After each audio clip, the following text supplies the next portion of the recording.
I'd like to welcome today's guest, Alexx Bacon, the president of Aaberg's Tool and Equipment Rental. Alexx, welcome to the Front Porch. Thank you very much for having me.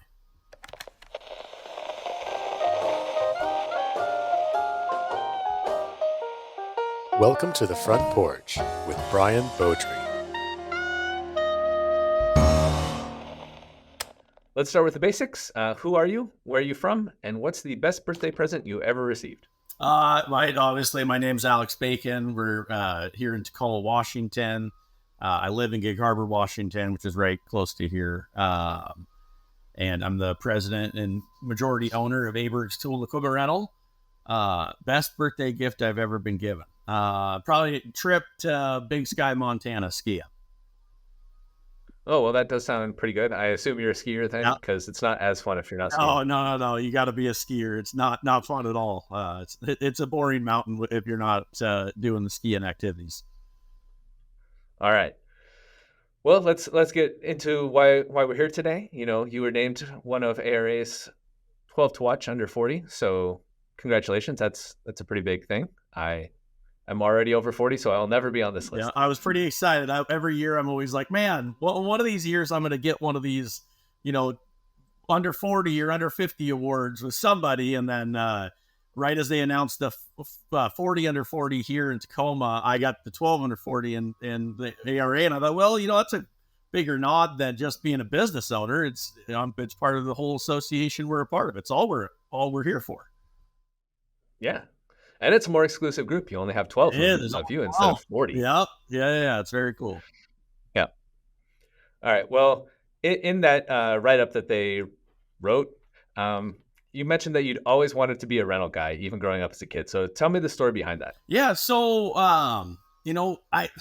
every kid, at some point I probably said I wanted to be a policeman. But in my real life, I always wanted to be a rental guy. My dad was a rental guy. My dad worked for the Hertz Corporation. Back when it was still the rental car and equipment. He was on the equipment side. So he was in that before I was born, and then bought Aaberg's and, obviously started building this company up, had me. And I always just was very enticed by the job. It was active, fast paced. It was just, it's always kind of what I wanted to be. I always really liked I like the lucky ones of us. I really enjoyed my dad. So I always wanted to kind of do what he wanted to do. He was always kind of the idol of like, oh, I want to do, he's doing that. I want to do that. I wanted to golf as a kid because he golfed as a kid. I wanted to work at Aaberg because he worked at Aaberg. I always thought that'd be, just kind of a fun experience. So, I'd come. Yeah, that's cool. So you were one of those shadow kids who just following around behind dad? Yeah. I'm one of those kids. Yeah. And he'd bring me down here on Saturdays sometimes when I was a little kid, let me stamp envelopes for a couple hours. And then my mom would come pick me up, take me back home. So just kind of always, the lure of Aaberg's was always kind of exciting to me of, what was going on here. It's probably the equipment, probably as a little kid, it was probably the tons of equipment that really why I wanted to be here. But it was, it was always what I wanted to do. Yeah, it sounds like, well, if you only got to stamp letters, when did you actually get to play around with the equipment? I didn't actually start, if we'd have equipment at the house, I'd play with it. But I didn't actually, my dad kept the work-life balance away. When we went to school, it was kind of like, you just go to school and you do that. So when I turned 16 and I got a driver's license, I could drive down here because it is in the old days, it was about a 30-minute drive with traffic. And so I'd drive down here and work the yard for, midwinter break or, come in occasionally on the summer. I wasn't a very good employee at the beginning, but I did come down here occasionally to get some money. And with the money, you had to come to work. So I'd come down and do some stuff. So I started really kind of seeing and learning at 16, which kept me wanting to do it. Obviously when I graduated high school, if I would have had a bad experience, obviously at 16, I would have said, well, got to go a different direction, but that's what I wanted to do. So I got right back in here when I graduated high school. Awesome. Yeah, that sounds very responsible. Let's wait till you actually have driver's license to let you play around with heavy equipment. Yeah. And it is, Dane, it is like a lot of people are like, oh, I was writing rental contracts at 10 and I was operating equipment. I was like, well, you're lucky you didn't get hurt. So you're lucky you didn't get hurt. All right. So did you ever get close to doing anything else? You mentioned that obviously you loved it in high school. You went straight out of there, but was there ever like an idea of like, maybe I will do this other thing? Not really. I poured one summer. My dad got me, when I was like 17, my dad got me a job with one of his friends pouring concrete. And that was fun. You know what I mean? It was, uh, being in rentals, we're kind of all a construction background. You know what I mean? I feel like we're all kind of in construction. Is how I tell when people ask me what I do. I'm in construction industry and I rent equipment in the construction industry. So, so that was kind of fun to learn that, but it wasn't anything that I wanted to do long term. So no, I worked a job. I worked in a restaurant for a month when I was in high school. You know what I mean? Stuff in town. I did that job the one summer, but no, I never. When I went to community college, while working here, I went to community college. Everything was geared towards business. I took accounting classes, I took entrepreneurship classes. Everything was always business. You know what I mean? This was always, I guess if anything, yes, I could have changed and gone into business, but what business? I don't know. You know what I mean? I was always geared for always wanted to do Aabergs and always geared towards business. So that was my, only real desire. Yeah, when you're doing the business, it's like, well, yeah, for this business. Yeah, like, yeah. I was learning stuff to hope to do this someday. Gotcha. So obviously, you are running Aabergs. In the write-up, it mentioned that you were keeping what your father built alive. So it mentioned that he's passed. How old were you when your dad passed? Yeah, so I had just turned 31. Because my dad died in November, and so I had just turned 31. And so when my dad got sick, that's when I really truly had to jump into the leadership mode and take over. Because when my dad got sick, he couldn't come to work anymore. So it was like, hey, I got diagnosed with cancer. I'm not doing well, but I'm fine. I'm here. And then short 4 months later, it's like, I'm never coming to work again. You got to figure this out right now. And so I was 29, 30 at that point. So, quite young, to have to take that on. Luckily, I had pretty good work ethic instilled in me and I was here. And so it worked out okay. But Yeah. So you had already taken the community college courses before then, or is this something where you heard that news initially and you're like, oh crap, I better start learning more stuff? So my dad was a crazy workaholic. So I took all these classes hoping I was going to take over someday. And then once I got here, I realized there's probably no taking over. Dad's going to run this until the day he dies. Dad's going to live forever.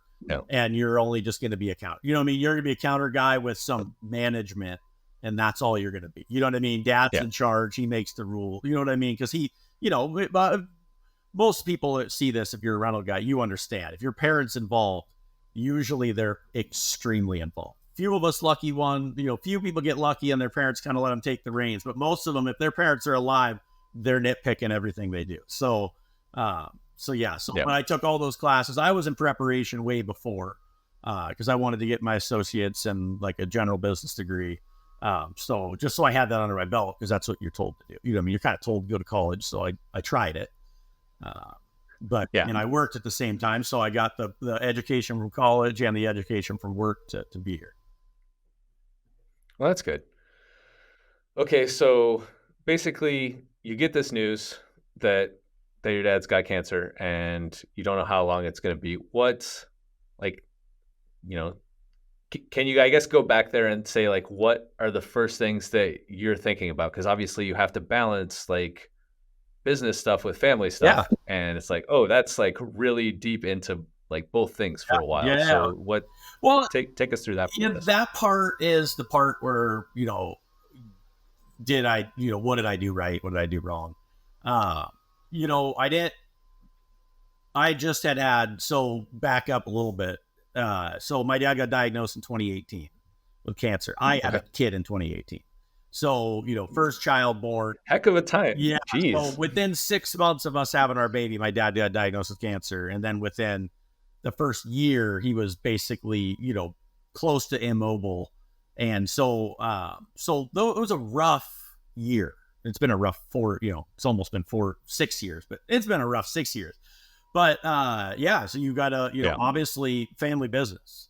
So every dollar of money my family makes comes from this company. You know what I mean? So that's, Yeah. extremely pressuring. Yeah. And also when it's all your money, it's all my money. It's not just my family's, it's all my income as well. So, you kind of have to put some of that stuff aside. The grieving thing, my wife always tells me, and it's a joke, not really a joke. Like I probably still haven't grieved, properly to this day, because it's time to work, Yeah.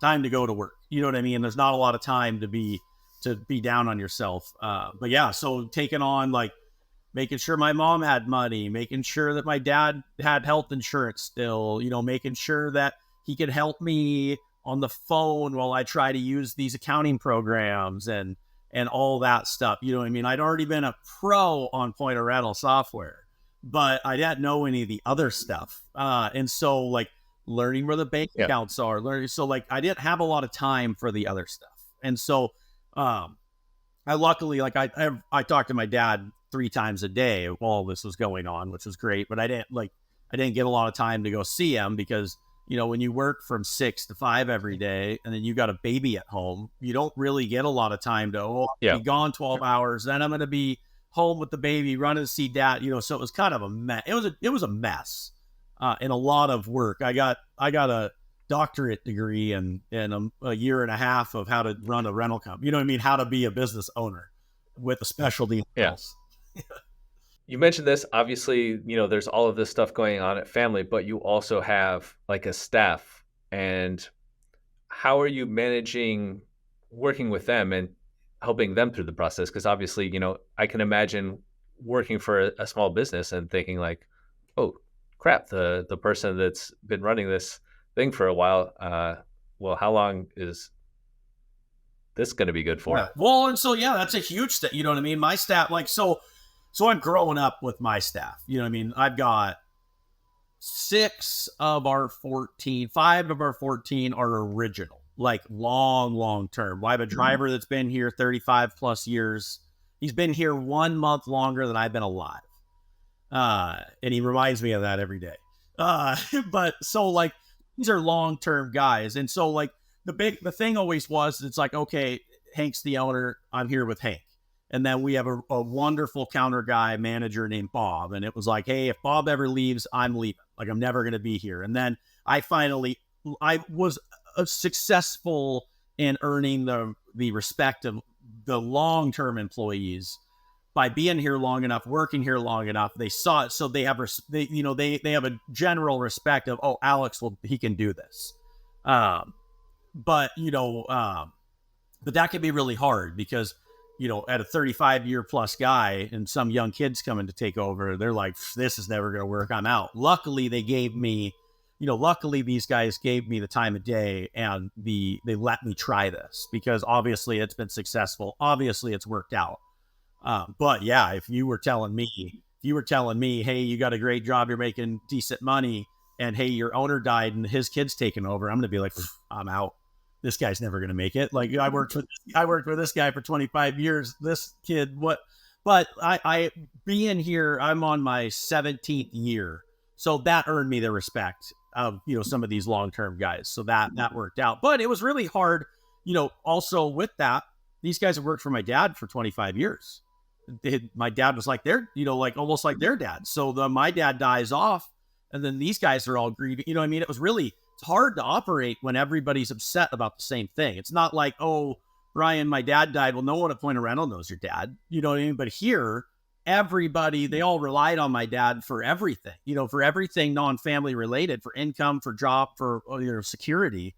And so it was a hard balance, for that kind of stuff. But the guys gave me great respect and they let me do my thing. And they still, to this day, they let me, they know, hey, I've got a solid work, fun place to work, still good place to work, and I still get paid. And so it worked out for them and me.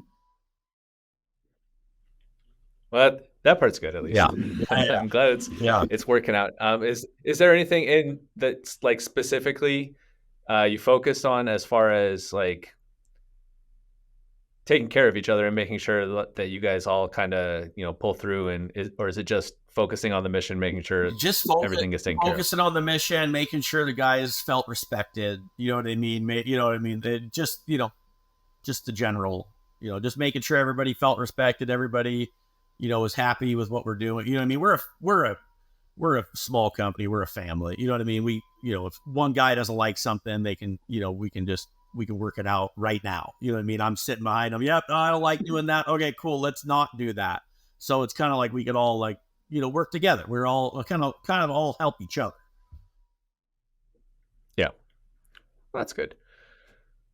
Now you mentioned obviously you had to get spun up on really almost everything really quickly because of how quickly things accelerated. What are some of the things that took you by surprise in the process, either business wise or on a personal level? Just as far as you think, as you mentioned earlier, you think he's going to be around forever, and then it's like, oh crap, yeah, forever got real short. Oh yeah, forever got really short. The accounting stuff. Luckily, I'd taken a lot of accounting classes, so I knew the processes of accounting. But really learning, all the input. It's really the 10,000 foot level view on the business that you don't know unless you've been there. You know what I mean? I just think, okay, we rent equipment, we talk on the phone, checks come in, we pay bills and whatever. Well, sales management, if you're not a big enough company, with the owner, you're the accountant, the bookkeeper, the sales manager, the employee manager. So there's a lot the mass variety of stuff that a business owner does, especially in a rental industry. That was the biggest surprise to me. Geez, there's 1,000 things to do. You got to keep up on people paying you, you know what I mean? So that was the hardest part, but running, you know what I mean? Luckily I, like I said, I knew the operation of the counter and the day to day. I knew how to rent equipment, get it back. I knew the most important process for making money. The rest of it was learning all the processes. And it was a lot, managing. Well, my dad managed our buildings. He owned those. So I had to take over that and other tenants that I had to take over. So there was a lot, there was, like I said, there was education. There was a degree in how we ran business here. And it all got packed into, really probably 6 months, because you can't let stuff go. You know what I mean? At the end of the year, things have to balance and work. So you got to learn how to do it right now and then just replicate it year after year. So, it wasn't anything too crazy, other than just understanding that they're a business owner. There's just 1,000 weights on them of where do we get the money? How do we make the money? Who's giving us the money back? And just the whole rotation. It's a lot. Yeah, for sure. I know that as an employee, I'm tasked with writing some press releases about other people, and it's I see title changes, and it's oh, I have just always kind of assumed it's this person, they take care of money. I don't have to think about it. Yeah. So nice to not have to think about it. Yes, yeah. Well, okay, so obviously you mentioned a lot of the business side of things. How did it affect you personally, or is it something that at least you had a little bit of time to maybe discuss some things personally of oh, you find out a little bit of maybe why your dad was the way he was, or certain things like that, or certain family dynamics kind of changed? Was there anything interesting that came out of that? Well, I became dad to everybody else. You know what I mean? Obviously, you got to make sure everybody, you know what I mean? I kind of got a watchful eye of making sure my brother's okay. You know what I mean? Because he was 4 years younger than me. So he's really, way younger. And he works here with me. He's one of my counter guys and drivers. So, I had to become dad to I had to become the boss to everybody.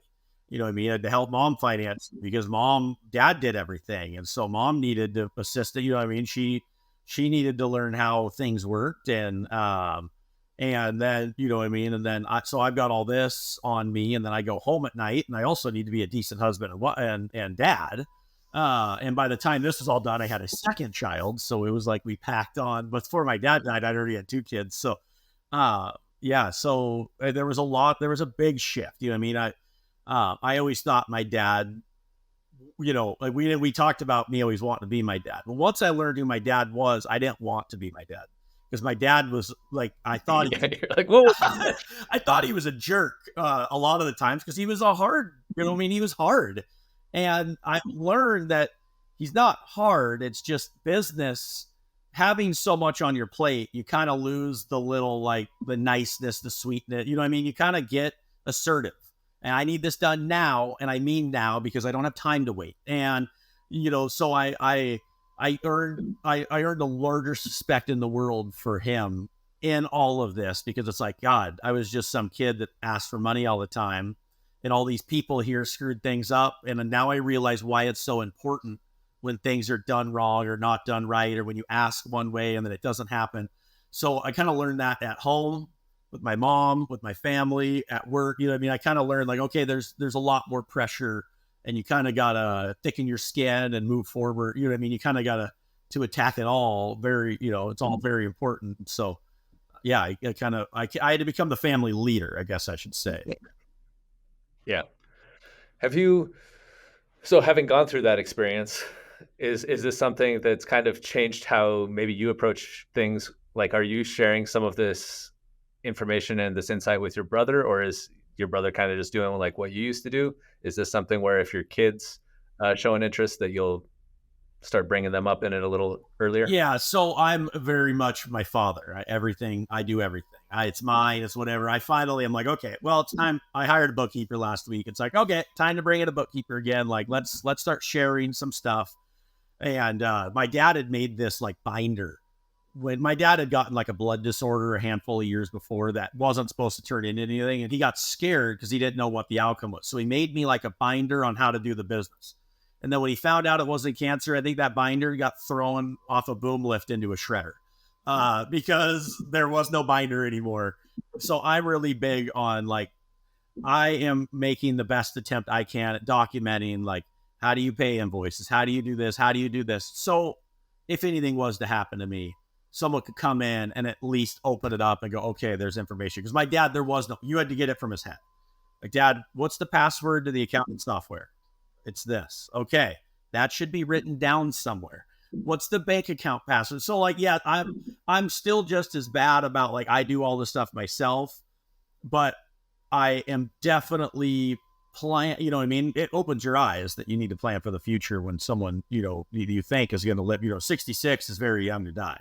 So you're not planning 66, but so I'm only 35, but what if I died in a car accident on the way home tonight? You shouldn't, your business needs to be able to operate or be sold. What do? Is close the doors. If you have no information, the only option is to close the gate and not rent equipment until someone comes in. And I don't ever want that to happen. So I'm very much more on the planning for this kind of stuff. I've made wills because my dad didn't even have wills when he got sick. So like, I'm very much more planned for, hey, something bad can happen to you, but I'm still just as bad with locking in a lot of information, but I'm trying to be a lot better about it. For sure. So would you say that's the biggest thing that, like, I had a question in here about what are some of the ways that you're taking what your dad was doing and pushing it to the next level, or what's a slight change of direction that you're maybe doing? I know obviously you're trying to, maintain his legacy and keeping what he built, but what are some of your own twists that you're putting on it? Yeah, like, so I built a big new building. So we owned a piece of property here. It was an old Safeway, tiny little lot. My dad bought the property next door. We moved into that restaurant building, made our building a shop.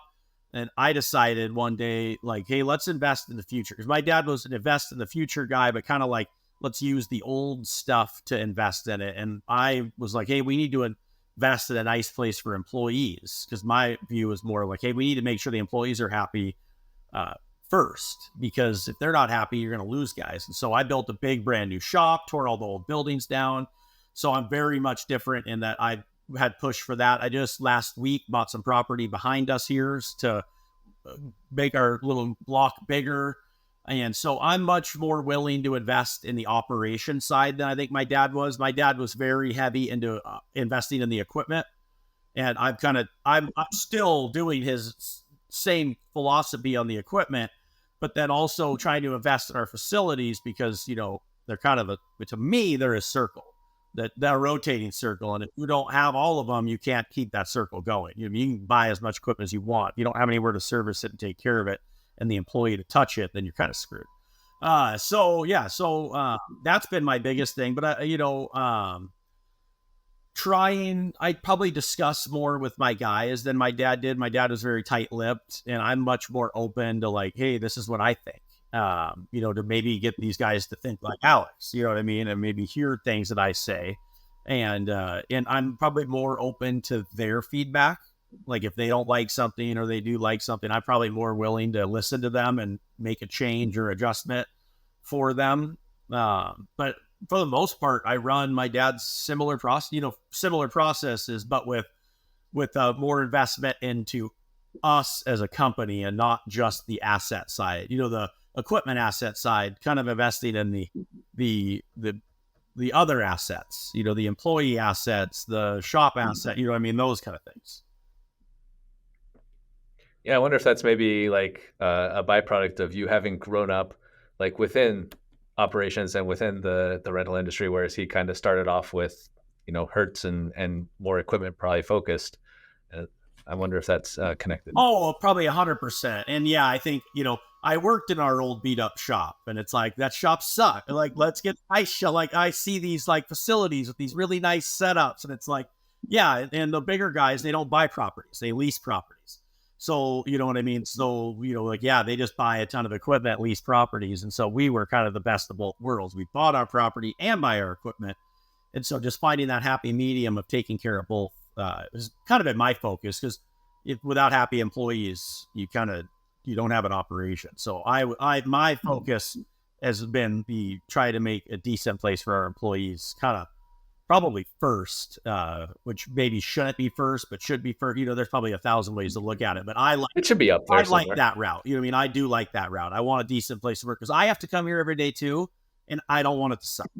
I don't want work to suck. So anything I can do to make it, there's lots of stuff that work is great, good and bad for everybody, no matter what your job is. But whatever I can do to make it better, I will try to do. Yes, as the poets Blink-182 said, work sucks. I know. Yeah. So what is your favorite part about what you do now? Now that you're in charge, you're running things, you're growing. What's your favorite part of the job? I like I said in my area story, I love the customer interaction. That's why I did the bookkeeper route, because I got to get some of that stuff that sits me in this office upstairs seeing nobody. I'm looking at you only, and it's boring up here when you're by yourself. And so I find I do best in that sales role, more of like, hey, let's see the customer, remember their name, say hi, talk to them. And so I really enjoy that part. And as I've got a couple more crew members, so I've been able to, once I get this accounting off my back, it opens me up a lot of time to just go back on the counter for a couple hours, see the customers, see what we're renting, talk to my employees. That's my favorite part. Just the camaraderie. You want friends at work, and it's hard as a boss to have friends. So I don't really get friends, but it's nice just to have that communication and talk with everybody. And I like being in control. I like leading us somewhere. I like feeling like we accomplished something. I like feeling like we made it. We've done it. We made money last month. We made money this month. I love that I love knowing that we've made it. I love knowing that, obviously I'm the leader of that. My employees were very involved and helpful in it, but I just love kind of knowing we've made it, we're making it, and being the leader and knowing I'm leading the ship. That I'm pushing us in the right direction. And so, yeah, talking to customers and just knowing we have the right trajectory. That's my most important, happy things here. I like getting, one of my favorite things to do, and I didn't like it a little bit because we had to let go of a driver, so I've had to drive more, but I love jumping in one of our big trucks and going to the job site, saying hi to people. They have no idea. Some of those people have no idea who I am, and just respecting them, having them talk to me. It's just fun to interact with. I love interacting with people. So that you get to interact with a lot of people in rentals. That's true. Yeah, that's what a lot of people say. They do say that a lot of people like just dealing with customers, having conversations, making projects happen. Yeah, it's fun. Yeah. Okay, you've already mentioned a little bit. You recently acquired some property. You're hiring a bookkeeper. So, what other plans for the near future do you have for yourself or Abergs that you want to share with everyone? This will probably go out in like a month. Yeah, that's fine. So, anytime. so I just bought this property behind here. I'm trying to do an alley vacate. And so if I can get this, I bought the property. If I get the alley vacate done, I'm going to have a huge lot now compared to what we were. We were a little sliver rectangle. So that's my primary focus right now. Because we need land to grow. Because Aabergs can't grow if I want to buy 10 more boom lifts, I can't park 10 more boom lifts here. Hopefully they're on rent. But when they're not, I need space to properly put stuff. I don't want to become a junkyard. So I want, I don't want to look like I'm packed full. And so, growth. That's what I'm focused on, finishing our operation out here. That'll be the last piece of my puzzle for like making the property and the buildings really what I wanted and what my goal is. And then that'll leave me open to being able to focus on, okay, we can invest money into this equipment because I have a place to park it. Because there's all sorts of investments we can make as rental operators that take up room. And so, I've got some different things I've been looking into, like different types of products I could start carrying to give us a wider range of customer base and help us through different seasons. And so, having this property will help with that a lot. It'll give us, it'll just really, really make storage nice. And yeah, my focus is on finishing this property ordeal, getting myself fenced in, set up, ready to rock and roll, and then just continuing healthy investment in equipment, just to keep growing my company. You know what I mean? I don't want to become, like a lot of guys want to become multi-store. I don't want to become multi-store. We have a really good niche here where we have a great amount of customers. We're in a great metro area. I just want to focus on this store and make this store better and be able to help guide my management and taking over more tasks. And so I feel like if I can just get these last little tasks done here, I can have a much more focus on the business growth side of things and kind of keep taking it up. You know what I mean?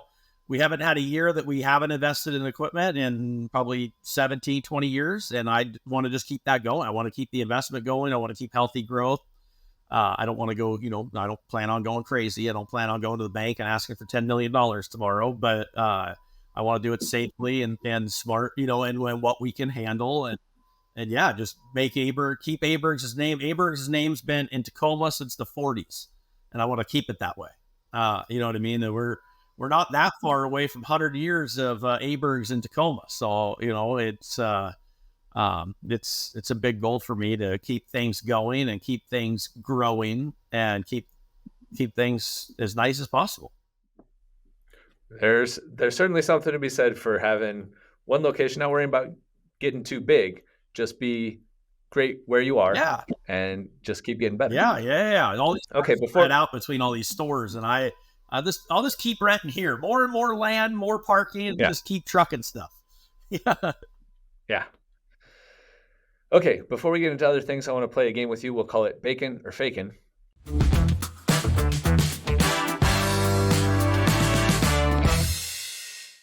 If you agree with the statement or it's true, say bacon. And if you disagree, obviously say Fakin. And then I'll need a reason for whether you agree or disagree. So bacon or Fakin, you've been known to cry at movies. Fakin. No way. I'm not as I get older, I find things get a little more emotional, but I don't cry in front of people. So that not true. I was gonna say you got to watch out for some of those kids movies. I've had 3 kids. They hit pretty hard. Yeah, the kids are what get you. I've had 3 kids, and yeah, that there's a one kids movie that almost gets me every time. I just have to turn it off. So yeah, I think I cried at Inside Out whenever it came out. Yeah, because we have a daughter, and we were going through a move like at that time. It was like, oh man, that's not That's not a message I thought I was going to get today. Onward always gets me. The one about the dragon guys, their dad died. Oh yeah. It's like, okay, we're done. Why'd we make this movie? Yeah. Who the heck made this movie? Yeah. All right. Bacon or Fakin? You've cheated at a board game. Absolutely. Bacon. Sorry, not absolutely. Bacon. I probably suffer with ADD and I need stuff. I got to move through stuff, so I'll cheat in a board game. That's fine. Yeah. I was gonna say, what's the board game you're cheating most at? I probably I don't play a lot of board games, but I do play like Chutes and Ladders with my kids occasionally. I probably move a piece the wrong place there, and I probably more cheat for each other though, the kids, so the one kid's not always beating the other kid, kind of thing. So. Yeah, there's only so many times you can go down that long shoot, and you're like, look, I just want to finish this stupid game. It's not. It's a long game after a while. Yeah. Yeah. All right. Bacon or Fakin? You've told an outrageous lie to a child. You have 3, so I'm assuming the answer is bacon. I get bacon. I get yelled at nightly by my wife for why are you always tormenting the kids and lying to them? I tell them, I can't. I don't even know if I could come up with a lie. I'm constantly joking 24/7 in my life, and so I'm always lying to them about. One of the things I always do to my kids is they'll fight and I'll say, who did that? Nobody. I didn't do it. Cameron did it. Calvin did it. I say, do I need to review the cameras in the house? There's no cameras in the house.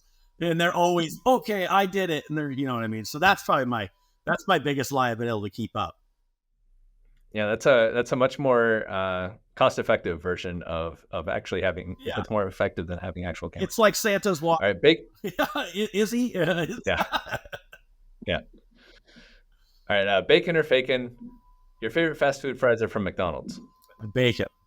McDonald's is my favorite. They're hands down. I'll take their horrible burgers or their whatever. They're the best. It's my favorite. Yeah. Okay. All right. I was gonna say we could use this as an ad for McDonald's, but then once you threw the burger comment in, it's like, probably not gonna work out real well. Not for them, yeah. All right. Bacon or Fakin? You have an embarrassing nickname or a nickname that you hate. Fakin. I don't really have my brother, I was Bacon in high school. What's up, Bacon? And that's not embarrassing. It's kind of it gets old. And my brothers all called me Sue, like a boy named Sue, from Johnny Cash, but nothing really embarrassing. You know what I mean? Nothing embarrassing. All right. Well, I guess I won't try to get under your skin. I never really got tormenting nicknames. I kind of was just Bacon. When you get the last name of Bacon, no one's going to try to make it. They think that's making fun of you enough. And it's like, whatever, it's food. You know what I mean? Like, whatever. Bacon's delicious. So whatever. Yeah. Hey, Point of Rental podcast listeners. Are you searching for ways to make your business processes more efficient and grow your bottom line? Well, now you can, integrating with equipment lifecycle management services like SmartEquip and Rouse. If your fleet management team is wasting time establishing pricing terms, searching through your point of rental system, and creating work orders, then your parts procurement process isn't designed for speed or accuracy. But you can solve this with SmartEquip Procurement. The platform allows you to streamline your part orders and product support into one easy-to-use solution, upgrading your workflow and saving you money on parts, time on administrative duties, and increasing fleet uptime. Visit smartequip.com to learn more or email beready@smartequip.com. We also understand you're making critical equipment purchasing, sales, and pricing decisions every day that can affect your profitability. We've designed an integration with Rouse to help support those business decisions. Our direct and secure data transmission through Rouse Rental and Equipment Insights can get you started in a matter of days, providing you with a 360-degree view of your assets rate achievement, daily utilization and performance metrics, and sales performance alongside industry benchmarks in your local market. Reach out to info@rouseservices.com or visit rouseservices.com to learn more. You can also visit SmartEquip and Rouse at their booth during our international conference. Okay, Alexx, I haven't brought this up yet, but Aaberg's tool and equipment rental, double A's, I get it. Like you're trying to be first alphabetically, like in a phone book or something. But your first name has 2 X's at the end. So did your parents just love double letters? No. I mean, it helps distinguish you. You're very easy to find on LinkedIn because of the double X. But what's up with all the double letters going on? Yeah, Aaberg's was not, the name Aaberg's was not created by my father. It's technically, back 40 years ago, pronounced Auberg's. It's Abergs. And he put 2 A's on it to be first in the phone book. So AAB, because that was when the phone book wasn't even broken out. It was literally just white pages. So AAB, it was a heating and oil company. So he wanted to be first. And so that's where that started. The Alexx thing, I had 3 Alexx or Alexanders in my, I think it was my preschool or kindergarten class. And so my parents were like, oh, great. This is everybody's Alexx with 1 X. And so my little brother is Max with 2 X's. And so when they had Max, they thought, you know what? Let's do 2 X's and let's put an extra X on Alex's name. So my name is just Alexander with 1 X. But the 2 X's since I was 4 years old. So it's how I've written my name. You know, I mean, I've never written it any other way. Like, I have no recollection of Alexx with 1 X. And when I see it, I'm still like, that's ridiculous. It's not even a real name. You know what I mean? I still see it and I'm like, who is that? So so I've been my parents liked the 2 X thing. When they had Max, they were like, oh, that's cool. And my little brother is truly just Max with 2 X's. He's not Maximilian. He's not anything. You know, he's just got a plain name. So they dumped it on me at that point, which I love. I'll never get rid of. You know what I mean? Well, I'm till the grave. Yeah, I was gonna say I'm glad to hear that your brother's name is Max, because I was thinking about the NFL player Max Crosby, and I was like, it sounds cool to have the extra X. It really helps distinguish you. And yeah, it adds. Your name's not it seems fun. You're not all right. 4 or 3 letters. You're 5 or 4 letters. You know what I mean? You get something fancy. Yeah. All right. So what are you doing when you're not renting? So you've mentioned that you were into golf because your dad was into golf, and you mentioned that you ski. Is there anything else? I ski, I golf, not a lot since I have 3 kids. I'm trying to become more of a car enthusiast. I just bought and restored myself an old Porch. And so that's been a ton of fun for me, and, you know, get to take it to car shows. Because when you're a business owner, you don't get a lot of personal time. So try to make the best of your personal time. So I do that a lot. And then we have a house over in the mountains, so we can disappear over there and, you know, kind of just change the scenery, for, you know, your 2 days off or whatever. So yeah, I'd like, you know, just a little bit of travel. I don't really consider that travel because it's kind of like just traveling to another house, but yeah, I spend it just being home with the kids. You know what I mean? That's been, when kids are young, that's kind of like, I don't really want to go golf. I kind of, you know, I feel bad missing that time. I'm already gone 10, 12 hours a day. Missing them on a weekend sucks. So, but yeah, those are my hobby: car stuff, golf, that, you know, and now my kids are finally old enough I can get them into these hobbies. So my hobbies might get more robust. Yeah, that's a good one. Again.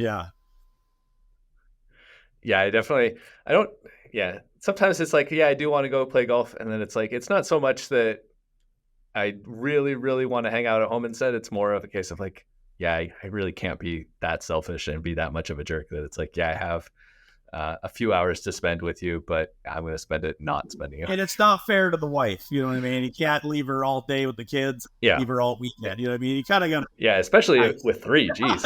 You got to be a little respectful. Yeah. Okay. What excites you about the future of the rental industry?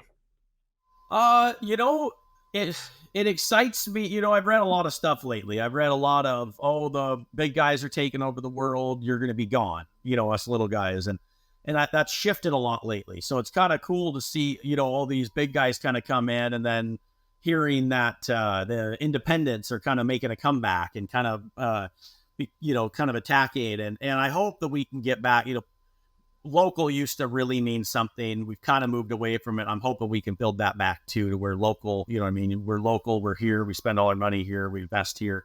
So that excites me, and what we can do in the future with that. I love that the technology, like, you know, I just did an ARE piece that hasn't come out yet, but on technology, and I'm very behind on the technology. But I love that things are getting easier and easier for us in the store, us for the customers, you know, getting the customer data.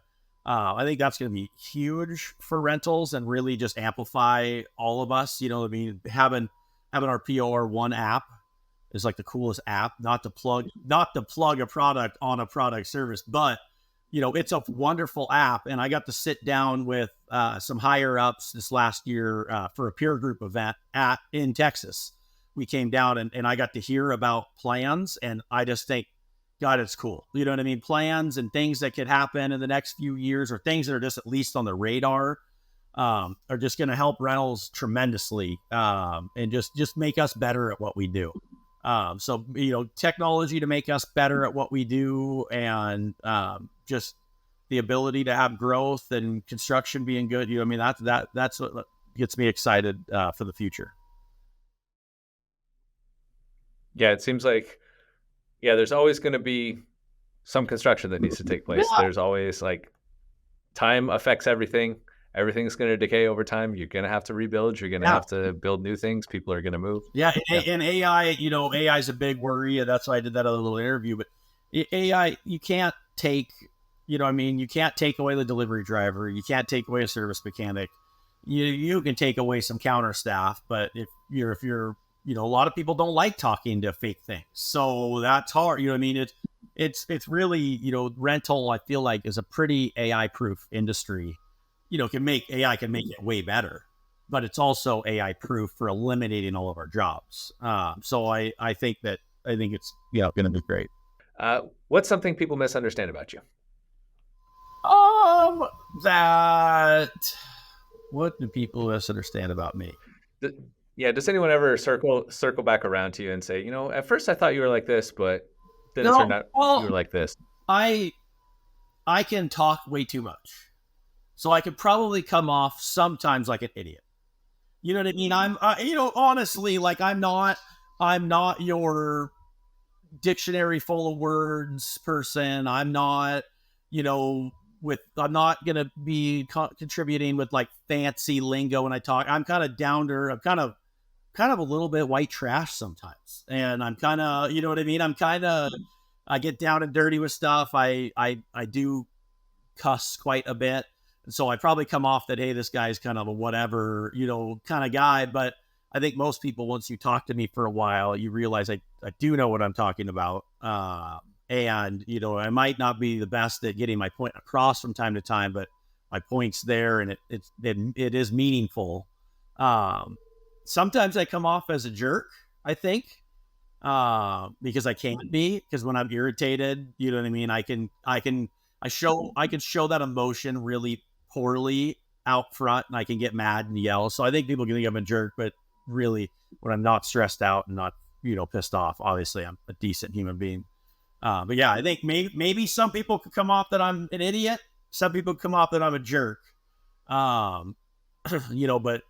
you don't think you're either of those things? I don't think so. I could be a jerk and I could be an idiot, but I think, I definitely think I've got quite a bit of intelligence, just doing what I do. I know I do.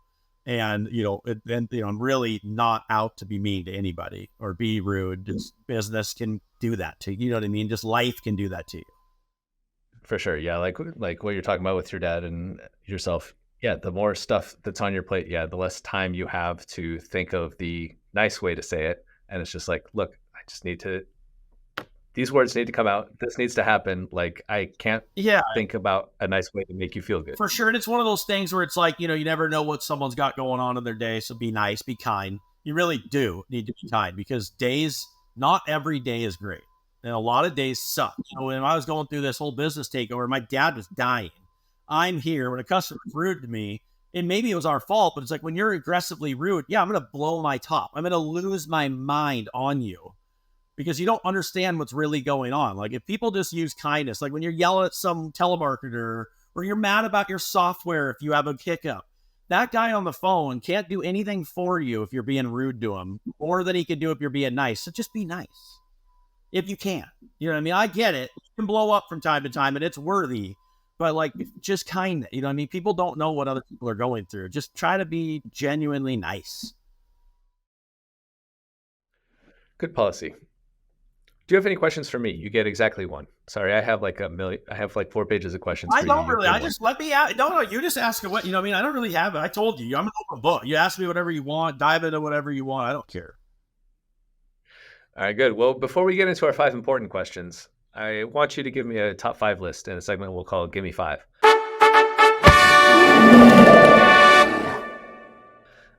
Now, before we get into the list, I don't know if you've prepared one, But basically, not everyone knows the rules of a good top 5 list. You need to start at number 5 and count up to number 1, because obviously, if you reveal the first one, like, who cares about number 5 after you already know number 1?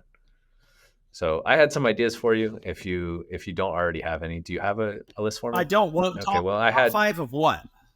I might not have read that question. top 5 of literally anything, but here are some of my pitches for you. You could give me a top 5 things that you like renting for whatever reason. Top 5 Tacoma references in pop culture, since you're from Tacoma. Top 5 reasons to visit the ARA show. You mentioned that you enjoy going there.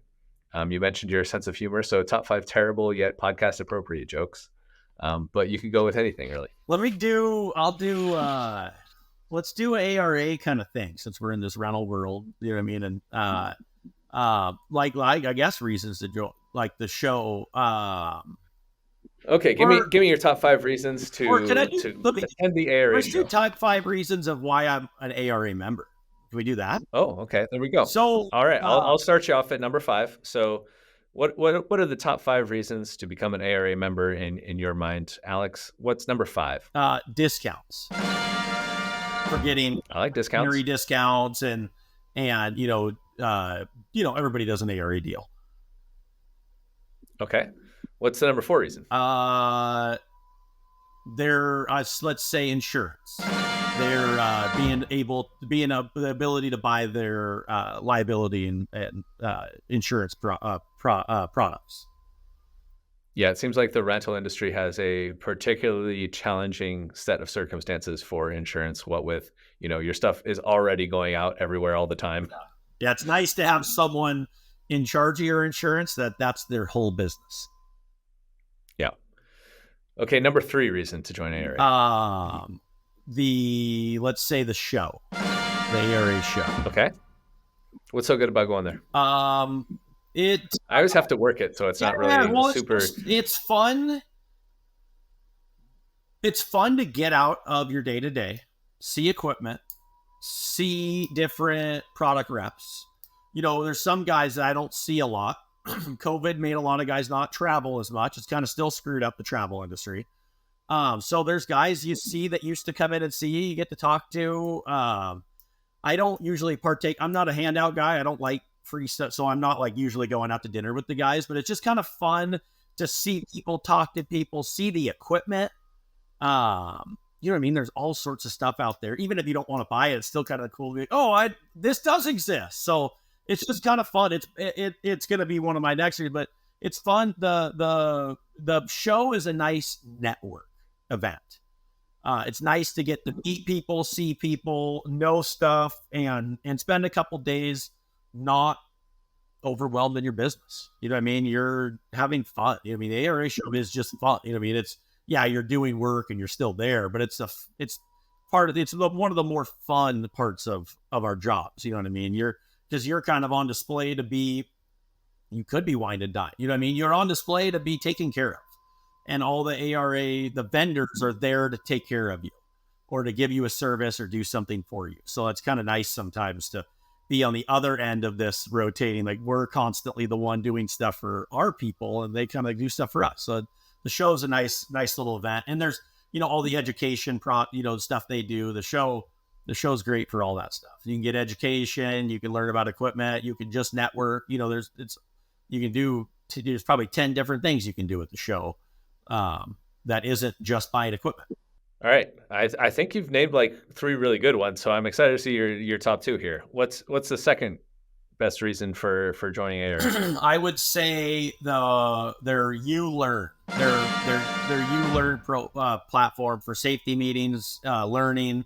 Like I did one of the, and I probably need to learn what my title. I think it's Rental U for them. We have ULearn at Point. That's right. That's right. I'm getting it mixed up. Rental U, and like I went through their management training program, and did the research and got the title behind my name now, and it's really cool. It's a cool. There's driver's education, there's mechanic education, there's general safety meeting.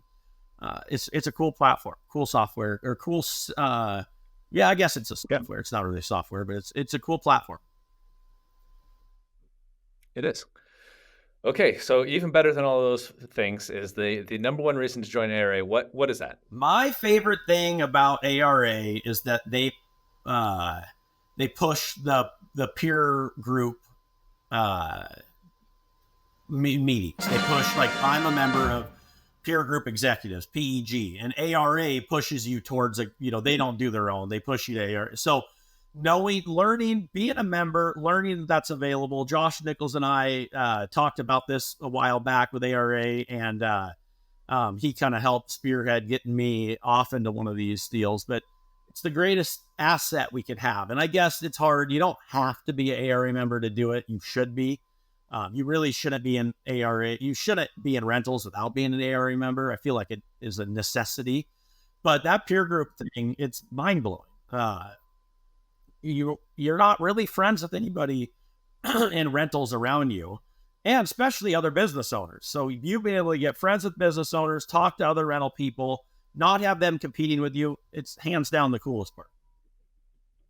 Yeah, and I imagine, like, if you were friends with people that are around you but aren't in rental, like, it's not as useful a conversation as it is with fellow rental professionals. Business is business. Obviously, we can all talk about accounting. We can all talk about issues. But rental-related issues are very important, and you need to get those from other rental owners. I talked to one of my guys. We talked yesterday, 2 days ago, and it was a quick 30-minute phone call, and it was like, hey, what do you think of this? I think it's great. We talked about it for a while. Or, hey, I think that's a horrible idea. Don't do it. And you know what I mean? It kind of like, it gives us that back and forth, because I can't call my local competitor and say, what do you think about this discount? They're going to go, well, I'll do that discount. And then I'm going to take that rental from you. And so it's hard. But that is what's nice about that. Does circle back to the shows.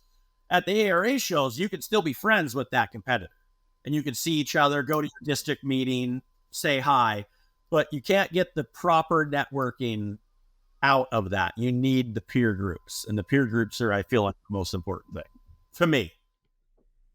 All right. Well, that's a good top 5. Let's get on to the 5 important questions. 5 important questions. 5 important questions. 5 important questions. Okay. 5 important questions. These are kind of basically the finale. So, what would you say is your greatest success in life? Being myself, being a business owner, being a dad. I think that being dad's most important. Husband and dad, I should say, because they go hand in hand. You know what I mean? Being a good husband, you're not going to have good kid life if you don't have a good husband or wife life. But yeah, just my greatest success in life is just being able to manage what I'm doing. I have a fun household. I have a fun company. I have a good company. I have a good household. You know what I mean? There's more than just fun to life. I feel like I've been blessed with a wonderful life of being able to have all this stuff and be able to do what I do. I think, really the whole package, I couldn't narrow it down to just one. I can name you one or two, but the whole package has been my greatest success. Being able to do all this together has been very successful, because it could have gone very bad. You know what I mean? It could have lost my family. You know what I mean? I could have been a bad dad, been at work all the time. I could have lost, you know what I mean? So being able to manage all of it is my greatest success.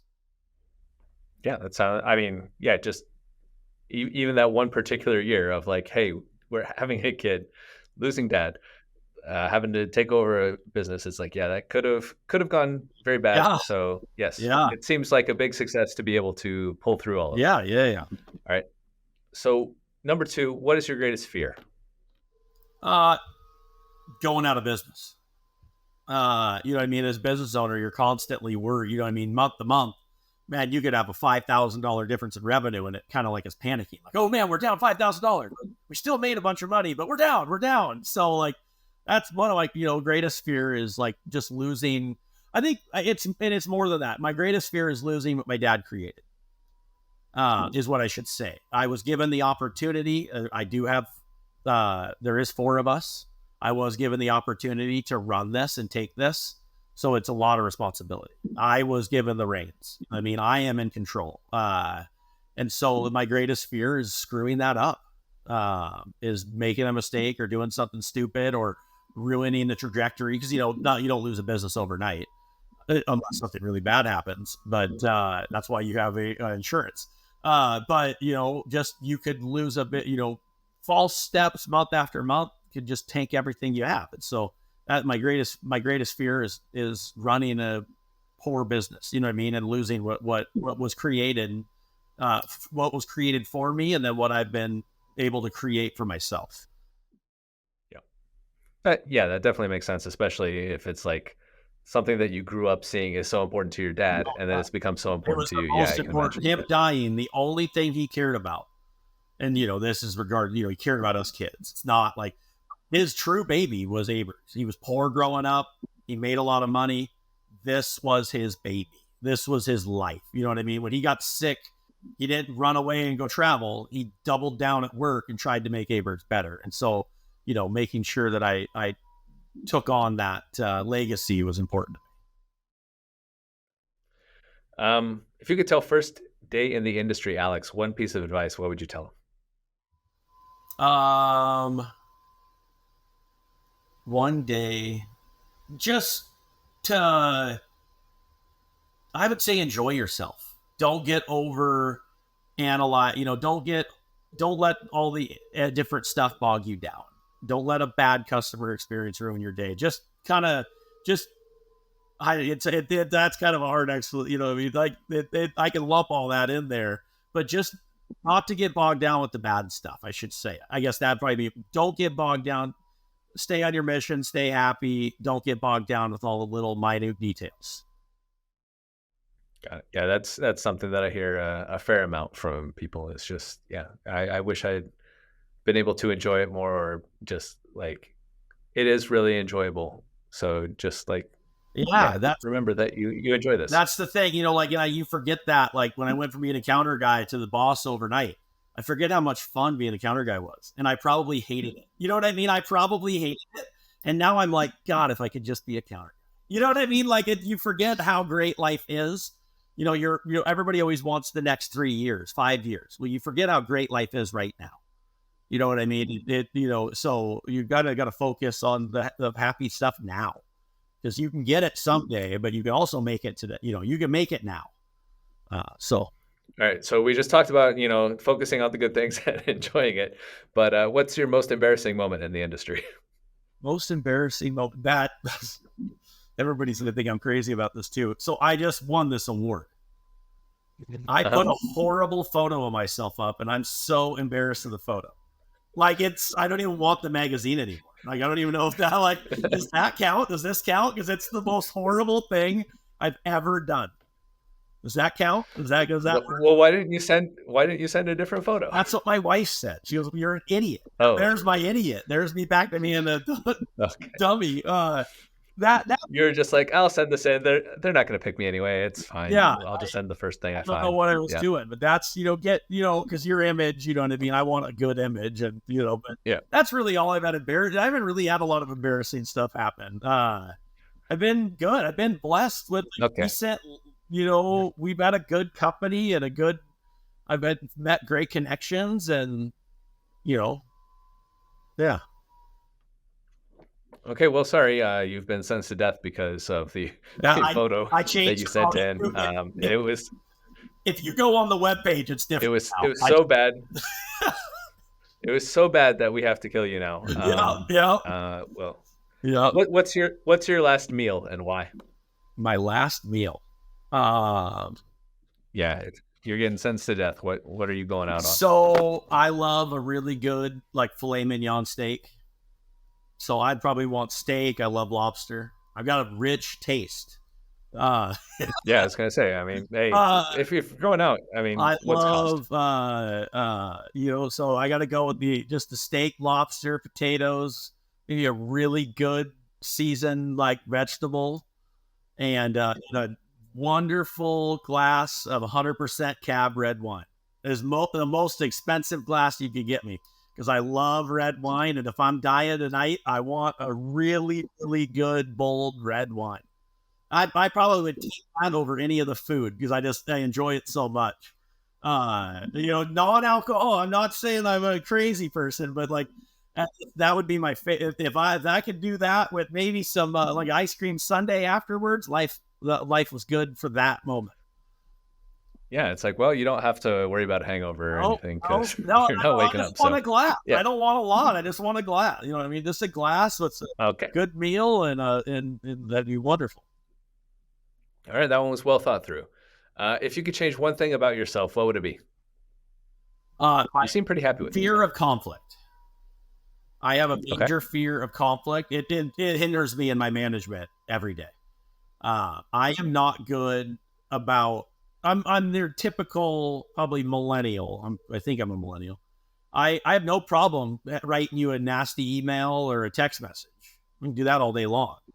But when I'm face to face, I worry about what people think too much, and I worry about, oh, this is going to be the worst thing. I actually, after my dad had died, I saw a therapist, and he kind of his thing was, what's the worst case scenario? Why are you so afraid of it? Why are you so afraid of conflict? What's the worst case scenario? Are you going to die? No. He said, why are you worried about it? And that's very but I can't. Well, it depends on the conflict. Yeah, but I still can't. My conflict, I need to be better. I need to get more. That's my problem. And I actually, one of my peer group members pulled me aside and said, "Hey, you're doing really good. Why are you so down on yourself?" Because I'm not. I might come off as confident in this story, but I'm not that confident. You know what I mean? I'm always worried. Like, that's why my worry of failure. Like, well, I'm probably not going to fail. So why is that my number one worry? I should probably worry about something else. But my confidence is so low sometimes on myself that I'm always thinking worst case scenario. You know what I mean? I'm a worst case scenario guy a lot. And so it's like my thing, like look at what was my biggest regret in the thing? My photo. Who gives a crap? But I care because it's a confidence thing. I'd feel like that's not what I look like, or, oh, it puts me in a bad image, and now people are going to judge me or look at me and go, hey, who's this guy on the screen? So, my confidence is, I would change my confidence in a second. I can be crazy confident in certain things, but when it becomes to like personnel conflict or image conflict, I just can't do it. And I need to be able to have those. I was gonna say I used to have to take people's ID photos when I was in the military, and they would like say like, "Oh, I don't like that picture," and it's like, "Look, we gotta get you through the thing." So it's like, from a mindset, like if people think that your picture looks terrible, and then when they see you, every time they see you, they'll be like, "Oh, you look so much better." Yeah, have you ever? So it's like you really should be happy with that picture. Have you ever heard the joke? It's a meme alive where you don't tell people you lost weight. Tell people you used to weigh 300 pounds. I look pretty good for a 300-pound. Oh, yeah. You got to go high. You know what I mean? You got to build yourself up. Don't say you gained 20 pounds. Say you lost 7. That's true. Yeah. If you could change one thing about the rental industry, what would it be? The amount of rental companies. There's a lot of us. Or that we quit. I guess it does. We don't need to have less of us. That we acted more as a front together instead of constantly undercutting each other. There's no reason why you need to rent a scissor lift for $250 when we control the market. We could say $350 and not undercut each other, and we could all rent the equipment. That's the one thing I don't like, the catty competition. I don't like the constant undercutting to make your face look better. I think that we could all come together and be a better front through an organization like the ARA, where we set a standard more and we quit. We control the market. All of us. We are in control. We're not like a software company where we're one of 20 software companies. We're one of one thing. Yes, there's 20 of us, but we only make the same product. It'd be like Point of Rental trying to sell Point of Rental with 10 other companies selling Point of Rental. Well, you control the rate then, but you don't control the rate because you're 10 separate companies. We're all the same thing. We all sell the same product, same service, same everything. So let's stop constantly undercutting each other and, be a better front. That's what I would change. I would change the competition standard. Just let's stop undercutting each other. Let us all be successful. Yeah, set rates reasonable rates that will allow the business to succeed, rather than like being like, well, I'm just going to undercut you and hope that you go under by the time. Yeah, because no one makes money No one makes money when things are undercut. I don't make money. Corporations don't make money. We're all doing ourselves a disservice. I feel like we could all do a little bit better job of kind of helping each other out in the industry kind of coming together and being a little bit more standard, which is never going to happen, but it sounds really good. Yeah. Okay, I've noticed that when people in this industry travel, a lot of them like to visit local rental operations, say hi, get a tour maybe, and pick up ideas for improving their own processes. If someone were to drop by Tacoma and Aaberg's, what are you going to show them that makes them say like, "Ooh, I really need to implement this back at my operation"? Well, I would start by their software, honestly. Like I just traveled one of my peer groups and they're using a different brand software than I use. And it was kind of confusing looking to me. And that might be the same thing if they came and looked at mine, but I'd want to show them like how we do our software, how we do our tablet for our service. And, I'd take them out and show them like my yard and, I'd probably show them I'd show them all the kinds of tools I rent because some of us don't know, some of us rent certain things. And so I'd probably try to show them the most important items that I rent. Like, hey, these are my best. These are really good here. These are great. It's kind of what we do in peer executive groups. This is all we do. We travel to see each other. We look at their stuff. They show us what's working and we critique it. And so, yeah, I would try to show them just my general operation, how I do things. I'm really into the back side of the business. So I would want to hey, do you want to know anything about how I do accounting or software or saving? Do you want to know anything about that? Do you care about that? I kind of I would love to have someone stop by and see me and spend the day with, I would I've always talked about going and spending, like one of my peer group guys said, hey, can I come spend the day with you? Let me come work with you for the day. Because I think that's the most important thing to us in rentals is let me just show you in a quick second. Let's work with you for the day. So I actually see what you do. Yeah. All right. So there's an invitation. If you're listening to this, if you're in the rental industry, stop and dropping by Tacoma, talk to Alexx and see if you can stop by. Okay. Thank you, Alexx, for stopping by today and joining me. Thanks also to Andrew Sherrington for editing this thing by the time it gets to the audience, including making most of the graphics. In case some of those graphics come from Daria Tucker, I want to thank her as well. And thanks to everyone who made it to this point with us. Please rate, subscribe, do all the things required for me to keep talking with people like Alexx around here, and we'll keep the porch light burning for you.